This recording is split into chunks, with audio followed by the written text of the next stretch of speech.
Hello, everyone, wherever you are, whether you're watching this presentation by live stream now, or whether you'll be watching it, as I'm sure many will, later on the website whatgoodnews.org. You're very welcome to what is really a tribute to Pope Benedict XVI.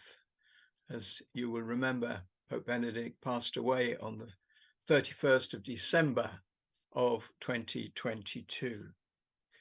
Our presentation will have two parts. First of all, the life and the legacy of Pope Benedict, and then something on the liturgical vision of Pope Benedict. And I'm delighted to welcome Fr Vincent Twomey, who is really well placed to speak about Pope Benedict. His association goes back many, many years, and he's speaking to us from Ireland. So welcome, and we look forward to listening to Father Vincent. Thank you. Thank you very much, Father Adrian. And hello to all who are listening or watching. It's a great privilege for me to be able to speak about my former doctoral supervisor, Joseph Ratzinger.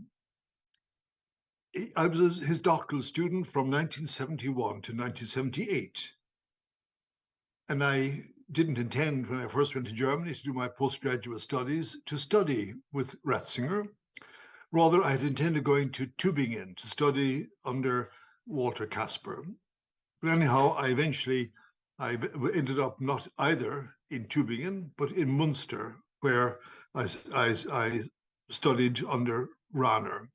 I was dissatisfied with Karl Rahner, and then I eventually remembered the discussion I had with a former professor of mine in Maynooth about a young, promising theologian called Joseph Ratzinger, who had moved from Tübingen to Regensburg in 1969, the year before I was ordained.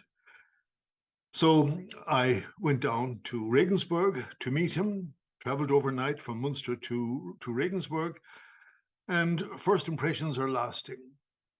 I went out to see him in his new dwelling house outside Regensburg in a little parish, semi-rural parish, not too far from the university, which was a new university on the outskirts of Regensburg.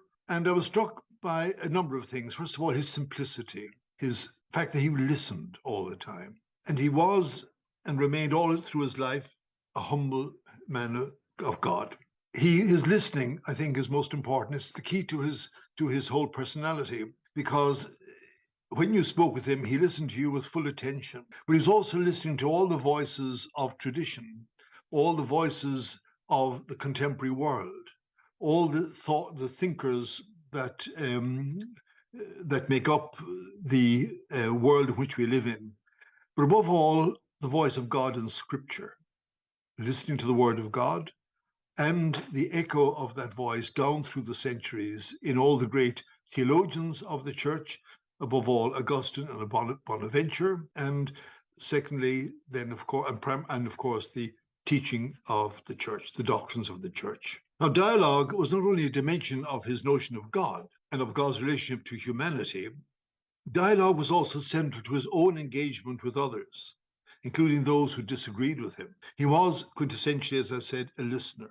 And apart from being a brilliant lecturer, inspirational homilist, he remained all his life basically a very fine scholar, yet a simple priest with a truly pastoral heart. For most of his public life, especially when he went to Rome, he was under attack for being a thorn in the flesh of many contemporaries simply by speaking the truth in season and out of season. He bore it all with heroic patience and equanimity, and he was magnanimous. A smile was never far from his lips.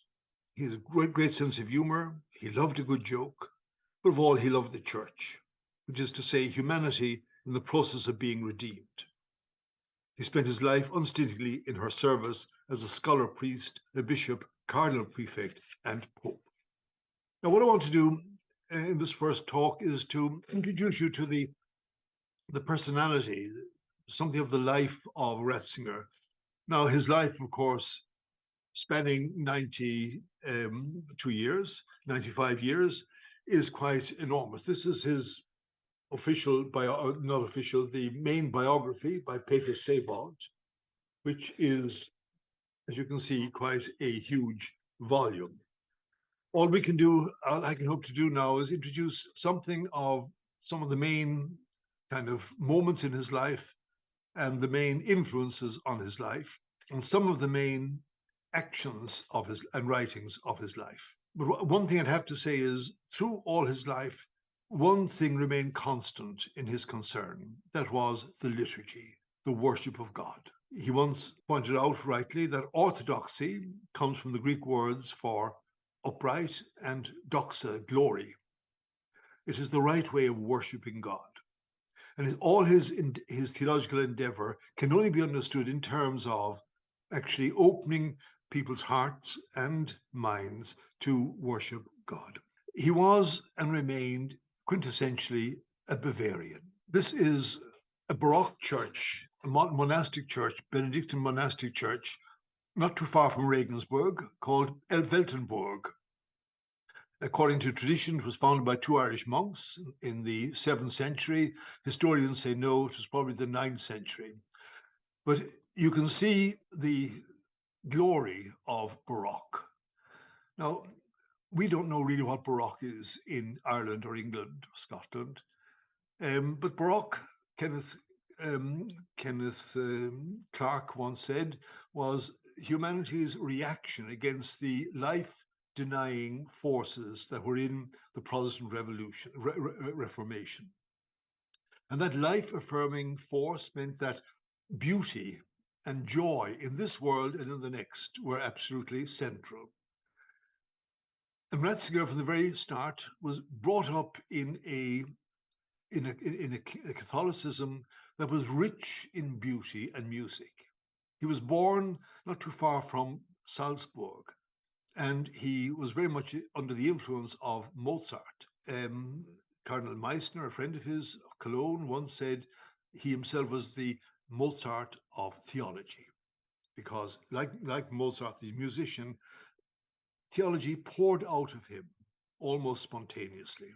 Now, he was born in 1927 in a little village on the border to Austria called Markel am Inn. His father and mother were rather older at the time. In fact, his parents met through an advertisement. His father put an ad in the newspaper looking for a wife, and his wife then responded to the ad, and they lived an extraordinarily happy life of love together. Ratzinger was the third child. The first was Maria, his sister, born in 1921, and Georg, his elder brother, in 1924, in a place called Martel am Inn. His father was a policeman. His mother was a maid, if you wish, out to work as a cook, rather. But they were extremely Catholic and extremely pious, not in the false sense of pious.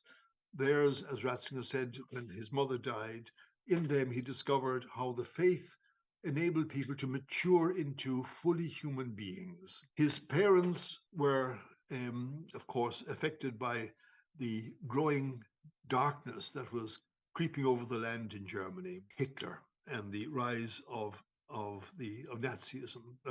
His father, as a policeman, was renowned for his sense of justice. He also was very much anti-Nazi. They knew, of course, the darkness that was appearing was pretty dark. One of his cousins, who was mentally retarded, as they were called then, vanished. And as we know, euthanasia was the first sign of the diabolical element of Nazism. The father and mother moved from one place to another. Eventually, the father left, retired as soon as he could. And he spent a lot of time with his son, Joseph. He said later, in his final testimony, "I thank my parents who gave me life in difficult times and prepared a wonderful home for me with their love. which shines through all my days as a bright light until today. My father's clear-sighted faith taught us brothers and sisters to believe and stand firm as a guide in the midst of all my academic work. My mother's heartfelt piety and great kindness remain a legacy for which I cannot thank her enough. My sister served me selflessly and full of concern for decades. My brother has always paved the way for me with the clear-sightedness of his judgments, with his powerful determination, and with cheerfulness of his heart. Without this ever new going ahead and going along, I would not have been able to find the right path. His sister left school fairly early in order to work as a stenographer and earn the money to send her two brothers to school. He went to a gymnasium in Traunstein, which was renowned for its classical learning, Greek and Latin and literature. And this, of course, has stood to him for the whole of his life. He also had the blessing of having, as he said himself, teachers who, because of their anti-Nazi attitude, protected him and his fellow students. Like all youth, he had to, at one stage, a law was passed and everybody was registered as a Hitler youth. His teachers didn't expect him to do any of the kind of exercises that were part of that particular movement.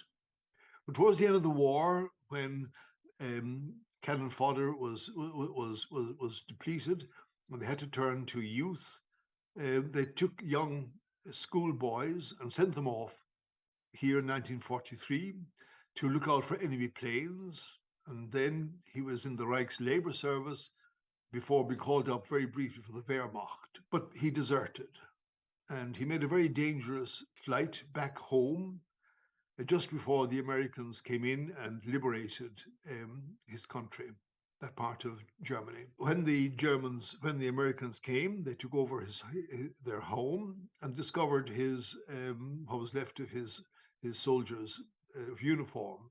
There, he was sent into a concentration camp, into a prisoner of war camp for a short time, and he himself brought to the prison of war camp just a jotter and a pen so that he could compose some Greek poetry. He went then to, after the war, his brother, who had been a soldier in the war and came back, they both joined the seminary in Freising near Munich. He entered the great period of discovery of theology. He was a voracious reader, even as a schoolboy. Eventually was ordained by Cardinal Faulhaber, the Cardinal Archbishop of Munich, one of those prelates who stood strong against the Nazis insofar as he could at the time. As a student, he had as his prefect a man who himself had spent time in a prisoner of war camp, in a concentration camp, and who had studied Newman. And he introduced him to Cardinal Newman's writings, especially on conscience, and they had a huge impact on his life. We see here the ordination service. From the very beginning of his life, even as a young child, the liturgy was at the core of his life. He tells us himself in his autobiography, the joy of receiving Christmas, a shot. This is a missal produced by the German bishops of the old Latin Mass with a German translation of the texts, and how he was gradually initiated into the actual liturgy. He loved the music of the liturgy, and one has to spend some time in Bavaria to realize what a central part music plays in the liturgy in Bavaria. Mozart masses, Schubert masses, other masses, Gregorian chant above all, they were all part and parcel of the liturgy, making it really an experience of the heavenly liturgy here on earth. This is a photograph of his first Mass, and he himself describes the joy of that day when back in Traunstein, the village was en fête, bunting was everywhere, and they had, I think, a carpet of flowers from the house to the church, and people, the big band was out. There was a great excitement, and he kept saying to himself, Joseph, this is not for you. This is for whom you represent, is another key to his personality. No matter what position he had afterwards, bishop, cardinal, or pope, he always knew it wasn't he who was important, but he whom he represented, Jesus Christ. This was taken after the ordination of the two brothers. And in his final year in the seminary, he wrote an essay, 348-page essay, which was so good, it was accepted as his doctoral thesis on the church in St. Augustine. And then after his ordination, he went for a year into a parish in Munich, a suburban parish, famous for one or two of its priests, in particular Alfred Delp, who had been chaplain there, who himself was involved in the assassination attempt against Hitler and was executed for it. The experience of that 1 year in the parish was pivotal for his whole life. He had an extraordinary capacity to observe what was happening. This listening that I'm talking about involved also being acutely aware of what was happening in the world at the time. He wrote an article soon after that experience, which was published in 1958, which has now become very famous.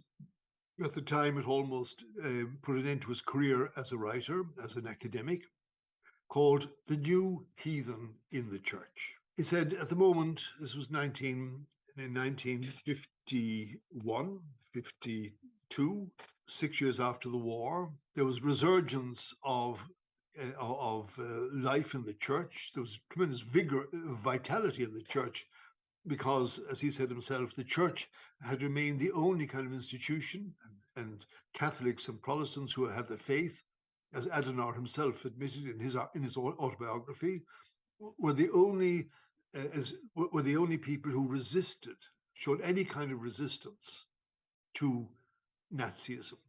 You can question whether it was enough or not, but this is the fact. And there was this wonderful surge of enthusiasm for the church and all things Catholic. But he said, okay, we have, all these people coming to church regularly for all these ceremonies, but how many of them actually believe? He said most really could be called heathen.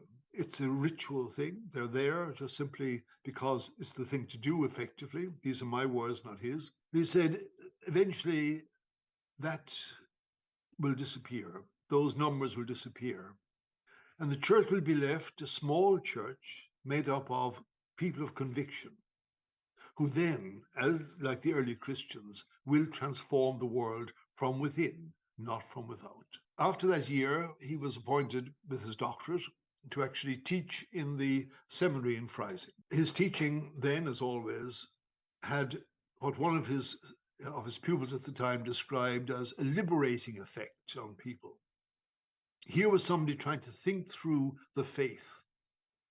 For him, the motto that he adopted was the motto of the medieval theologians, which is 1 Peter 3:15, isn't it?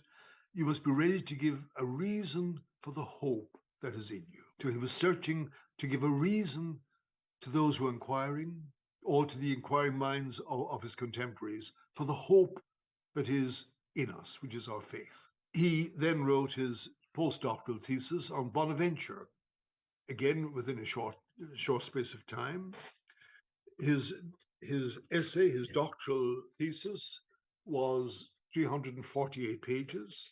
His Bonaventure thesis was twice that, 648. But it was rejected. It was full of typos. But as well as that, the thesis that he was defending on the nature of revelation, that revelation is not simply a series of propositions, that it is a person, Jesus Christ. It is God's intervention in the world of history, which is reflected in Scripture above all, definitively in Scripture and in tradition. But it's not simply a series of propositions, which was the dominant theological approach to revelation at the time. It was rejected by one of the most famous theologians in Munich at the time, Michael Schmaus. He was eventually allowed to resubmit it his doctoral supervisor, managed to persuade the faculty, but nobody thought he could ever make all the corrections necessary. He himself says he took the manuscript and discovered 2/3 of it were just covered with red lines, which had to be corrected. He could never do that. So what he did was he siphoned off the first 2/3 because the last third had very, very few corrections to be made. He made a few small corrections, resubmitted it, and was eventually accepted as his postdoctoral thesis, the Habilitation, which in Germany is required for lecturing on the university. Now, very, very quickly, go from his career from that moment on took off. He was called to Bonn, the University of Bonn, where there were two faculties, a Protestant and a Catholic faculty. Incidentally, in Germany, from the middle of the 19th century on, theology faculties were part and parcel of all the main universities. Protestant, if it was a Protestant area, Catholic, if it was a Catholic area, and sometimes where it was mixed Protestant and Catholic. And Bonn was his first university appointment. And there he gave his inaugural lecture, which really set the tone for most of his theology down through the years, on the relationship between reason and faith, between philosophy, if you wish, and God's revelation. And that became one of his main, as it were, themes of his whole theological endeavor. He moved very quickly from, at the time he went to Bonn, he was only 32 years old.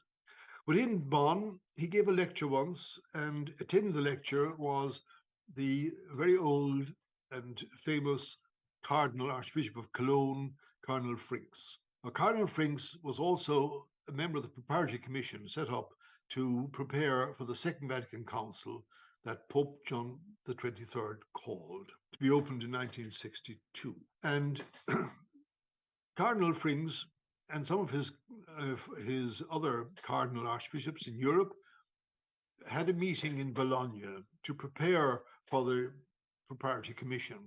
What do they want for the council, the Second Vatican Council?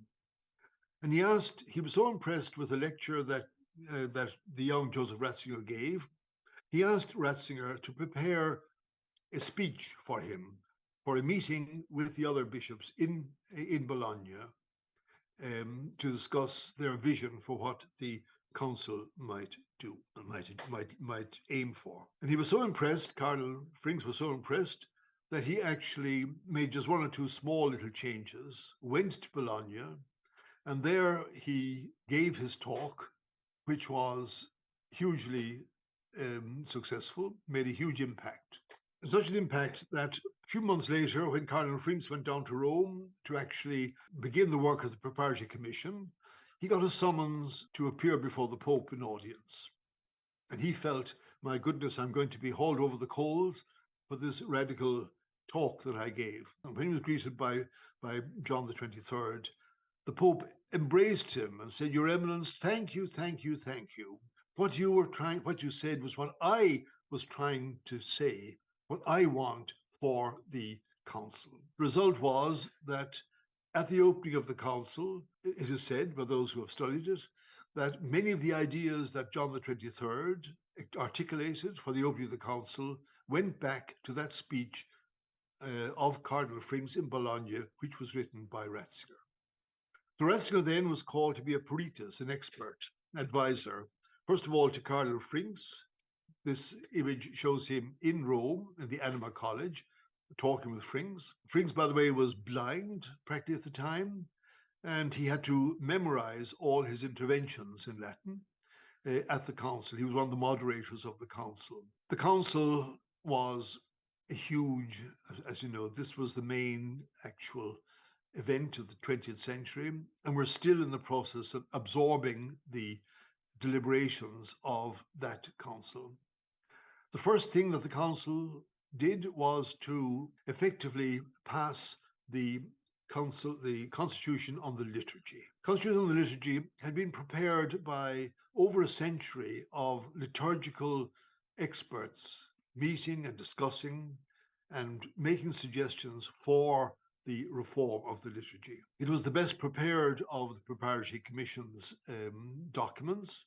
It was accepted with very, very few amendments, and a year later it was passed. Now, Ratzinger himself comments later, he said the very fact that the very first thing the council did was to pass this constitution on the divine liturgy, even though at the time it was accidental or providential, if you wish, because it just so happened it was the best prepared of all the commissions, but also because it placed God at the center of everything. When we talk about liturgy, we're talking about the primacy of God.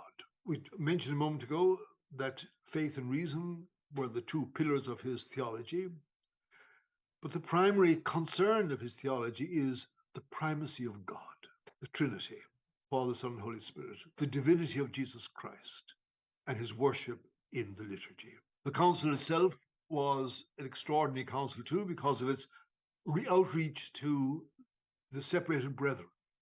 Ecumenism became one of the passions of the council. Ratzinger was highly involved in ecumenism. This is a congress in Regensburg, where, as you can see, Ratzinger listening, as he always did, to, I think these were Orthodox theologians. That is, on the right-hand side of the corner is, I think, a very famous Romanian Orthodox, still now. Ecumenism became one of his major concerns right through his life, right up to the end. We'll come back to that in a moment. I mentioned his sister Maria. His sister Maria had a huge influence on him.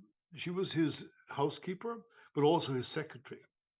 And I heard it said that initially, when he was preparing his lectures, how she reacted to his lectures, which he typed, would determine how he would actually conduct them. Later on, of course, he spoke so freely that actually, we'll come back to that in a moment, that very often his actual his recordings became themselves books. After Bonn, he went for a while to Munich, to Munster in Westphalia. Then he was called to join the faculty in Tübingen. And in Tübingen, it was Hans Küng was the prime mover there. It happened to coincide with the most eventful time, I suppose, in the history of the 20th century, the student revolt. It was the time of the sexual revolution and the student revolt in Paris in May 1968, and throughout the universities in Europe and in America. Now, Ratzinger was extremely well got with his students. He commanded a very quiet authority. When he spoke, people literally went silent. And I have it from friends of mine rather, who were with him in Tübingen, that he never had any difficulty with the students, contrary to what Hans Küng said about him later. What was difficult for him in Tübingen was the tension on the faculty. The Vatican Council produced fairly soon these centrifugal forces, which ended up in two different divergent schools of thought emerging after the council, summarized by the magazine Concilium under the aegis of Küng, and Communio under the direction of de Lubac, Ratzinger, and Balthasar. But the theological debates were, and the friction on the faculty was such that he was not getting any real work done. So when he got an invitation to take up a post in Regensburg in Bavaria, his home province, it was a new university, it was unknown. He was persuaded by his assistants to take the chance. He did. He moved in 1969. And when he got to Bavaria, he was to Regensburg, he was ready to write his life's work. His life's work, he thought, would be given over completely to writing what every dogmatic theologian wants to do in Germany, a full account of the teaching of the church, of the systematic theology of the church. And he had bought a new house, That's the house I saw him. I visited him for the first time. His sister was there. His brother was in Regensburg. His brother was in charge of the cathedral choir school, which school celebrated its 1,000th anniversary of its foundation when I was there, I think 1976 or thereabouts. Music was always part of the whole family life. Ratzinger himself was a pianist, and his brother Georg Ratzinger conducted this wonderful choir, the Domspatzen, the cathedral sparrows of Regensburg, which was internationally renowned. He was by far the more famous of the two brothers at the time. So he was there with his family. He also had arranged for his parents' remains to be reinterred in the local cemetery around the parish church on the outskirts of Regensburg, in Pentling, parish of Pentling, so he could actually pay tribute to his parents every Sunday or regularly when he went there for Mass. So he was settling down. He had his doctoral students, about 25 of us, who were doing research in various topics. He had all the conditions he needed to do his major work. And then in 1955, news broke. He was elected Archbishop of Munich. Now, when he was in Regensburg, when I was in Regensburg, I'm there in 1971. He was elected Archbishop in 1977. I was doing a lot of supply work to earn my keep for in a local parish, but also in a local convent, running one of the diocesan retreat houses of 100 beds. And I had a car at my disposal, which meant I had was often called upon by Joseph Ratzinger to drive him here and there. He never drove a car. Most he rode a bicycle in Tübingen, or he walked. So I got to know him and his family and his sister and his brother quite well for driving him here, there, and everywhere. Anyhow, when the news broke that he had been appointed Archbishop, I remember going to see him the following day and asking him, Professor Ratzinger, how did you accept becoming a bishop? You know, giving up your academic life. And he pointed to a letter on the desk. He said, well, when the Pope writes a personal letter requesting you to do something, you can hardly say no. So that was the end, really, of his big plans to make a real contribution to theology by writing his dogmatics. He was 50 when he became Archbishop. His doctoral students and his former doctoral students said farewell to him at a meeting in the seminary in Regensburg, and I was deputed to make a speech on behalf of the other doctoral students and to present him with a 15th century carving of a bishop. And I remember telling him that he wielded the pen up to now. He'd have to learn how to wield the crosier from now on. And he laughed at that. A month later, we were in Rome for his elevation as Cardinal, Archbishop of Munich. And in this image here, we have he always had two full-time students, scientific academic assistants, as they're called, who did a lot of research for him, his secretary, and I was representing the other students. At the council, he became a very good friend of Karl Wojtyła. They both worked on various items, and Wojtyła respected Ratzinger very much. This is a visit of Wojtyła to Germany, meeting with Ratzinger. This is the Prior of Taizé, meeting with Ratzinger as Archbishop. And as Archbishop of Munich, he made the first visit, I think, with the other German bishops to Poland to do penance and to go to Auschwitz and to pray. After he became Archbishop, Cardinal Archbishop, he still had a number of us to actually see through through their doctoral and postdoctoral work. And so we met every year as a circle of students. And that way he kept in touch with us. And very soon then we expanded the doctoral colloquium by inviting all his former doctoral students and postdoctoral students to join us once a year for a long weekend somewhere in the Bavarian woods or in the Black Forest or some part of Germany, and once or twice in Rome. We would meet with him personally, but also we would invite some well-known theologian to discuss with us his or her latest research. This image was taken in Rome, and I remember his sister telling me, Maria, at that time, that Joseph never reads a book twice. He had this extraordinary memory. In the background is Cardinal Schönborn, who was he was doing his habilitation, his postdoctoral thesis in Paris at the time. He joined us for a year and remained with us right down through the years. In the meantime, he had moved from Regensburg, from Munich as archbishop after 5 years to Rome as cardinal prefect. And that's where he began to, as it were, become more famous, but also infamous to a certain extent. His major achievements as prefect were to oversee the catechism of the Catholic Church. And I think it's perhaps one of the most important legacies that he has left to us. Otherwise, he kept on writing. He only took on the job as prefect of the Congregation of the Doctrine of the Faith on condition he could continue publishing and writing as a private theologian. As a bishop, the focus of his writings became more and more pastoral.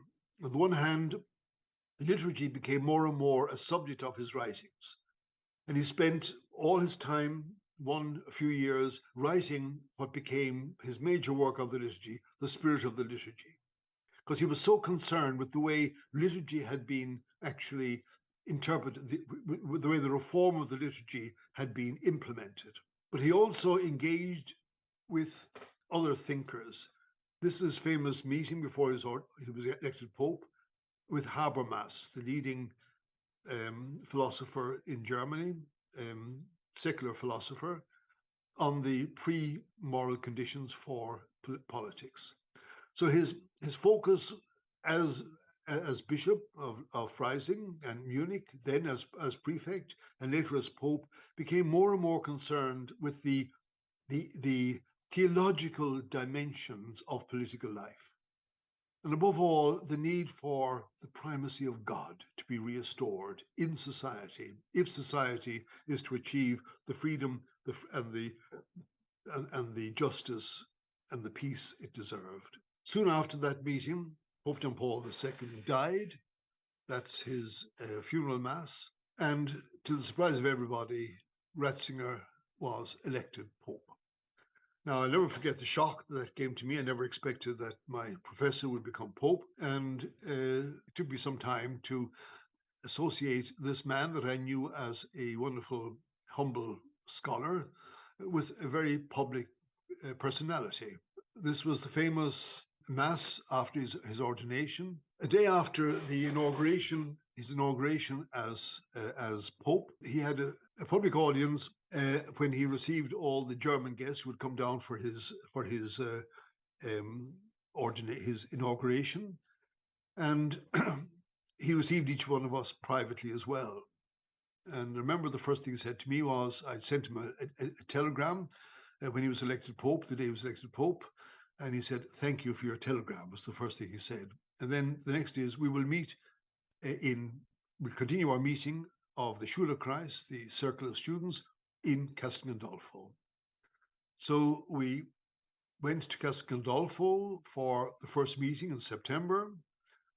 And there he preached a mass for us. And there, the subject of that meeting was Islam. We had two Islamic scholars, one from an Egyptian who was working in the Lebanon, the other a German working in Germany. And there was also this extraordinary dinner al fresco when he gave one of his humorous speeches. So in Castel Gandolfo, he would address the people, and then afterwards he would take his leave from us. As Pope, of course, one of his first foreign visits was to Cologne for the World Youth Day. And there he introduced the extraordinary experience of the adoration of the Blessed Sacrament. Again, I'm highlighting that because, as he said in his own theology of the sacraments, unless we adore Christ, we can't celebrate the Eucharist properly. And when he was in Cologne with 1 million young people and they knelt down to pray, this happened in his 3 youth days, one in Madrid and the other in Sydney. The 1 million or 2 million young people all went into adoration and quiet and stillness. All his various journeys throughout the world were marked by extraordinary speeches. Among the speeches, of course, were 5 speeches that really have become classics. This was the first one to the United Nations on the 60th anniversary of the Universal Declaration of Human Rights, when you drew attention to the divine origin of human rights. You know, the fact that we're created in the image and likeness of God, we have this dignity and we have rights. The other speech that was most famous was the one in Regensburg, and then he spoke in Westminster Hall, a few yards from where St. Thomas More was condemned to death. He gave this extraordinary speech to the assembled politicians.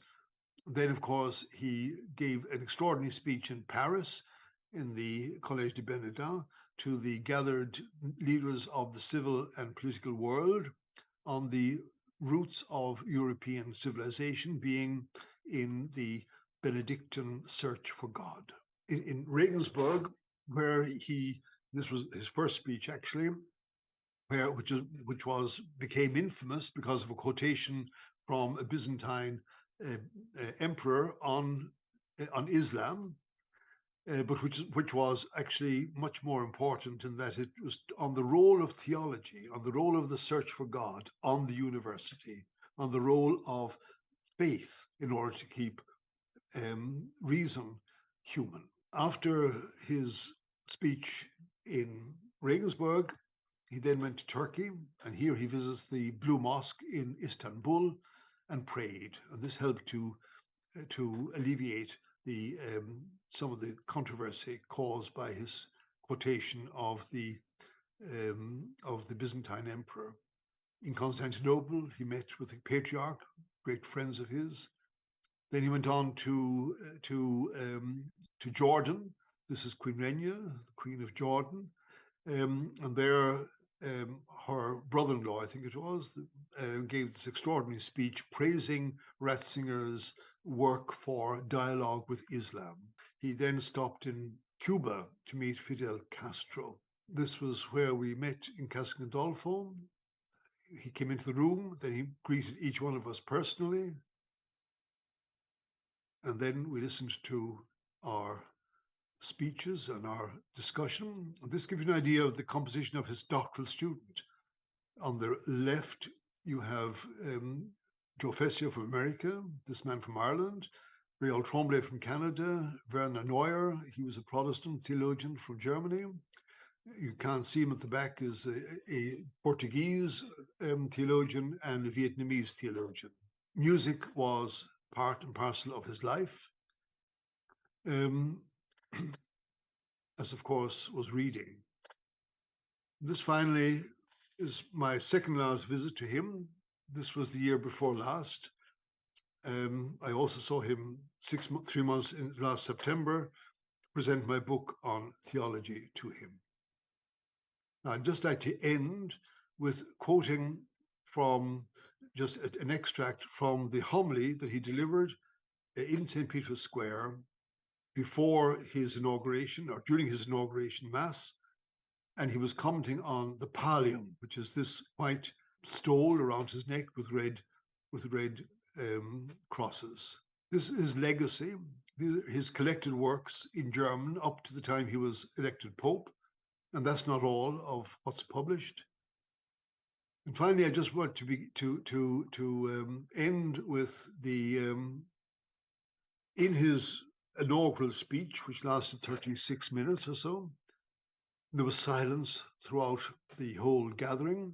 Something like 400,000 people were gathered around St. Peter's Basilica. in all the streets and squares around it. And then he commented on the two symbols that were going to be, he was going to be invested with: the pallium, that stole I mentioned, and the fisherman's ring. This will give you just a taste of Ratzinger, the theologian, and his eloquence. The symbolism of the pallium is even more concrete. The lamb's wool is meant to represent the lost, sick, or weak sheep, which the shepherd places on his shoulders and carries to the waters of life. For the fathers of the church, the parable of the lost sheep, which the shepherd seeks in the desert, was an image of the mystery of Christ and the church. The human race, every one of us, is the sheep lost in the desert, which no longer knows the way. The Son of God will not let this happen. He cannot abandon humanity in so wretched a condition. He leaps to his feet and abandons the glory of heaven in order to go in search of the sheep and pursue it all the way to the cross. He takes it upon his shoulders and carries our humanity. He carries us all the way. He is the good shepherd who lays down his life for his sheep. In the ancient Near East, it was customary for kings to style themselves shepherds of their people. This was an image of their power, a cynical image. To them, their subjects were like sheep, which the shepherd could dispose of as he wished. When the shepherd of all humanity, the living God, himself became a lamb, he stood on the side of the lambs, with those who are downtrodden and killed. This is how he reveals himself to be the true shepherd. I am the good shepherd. I lay down my life for the sheep, Jesus says of himself. It is not power but love that redeems us. This is God's sign. He himself is love. How often we wish that God would show himself stronger, and he would strike decisively, defeating evil and creating a better world.